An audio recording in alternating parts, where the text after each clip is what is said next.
ఇంద్రకీలాద్రిపై వైభవంగా ముగిసిన మహా కుంభాభిషేక మహోత్సవం. కన్నుల పండుగగా సాగిన క్రతువులు, స్వర్ణ గోపురానికి పవిత్ర జలాలతో సంప్రోక్షణ చేసిన విజయేంద్ర సరస్వతి స్వామి.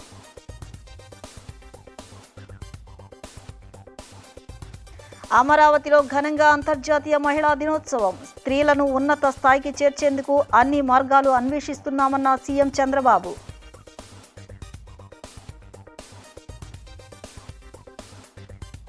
కుంభాభిషేక మహోత్సవాల్లో కలకలం. దుర్గమ్మ మూలమూర్తిని చిత్రీకరించారంటూ అలజడి. ఈ దుశ్చర్యకు పాల్పడిన వారిని వదిలిపెట్టే ప్రసక్తే లేదన్న మంత్రి ఆనం.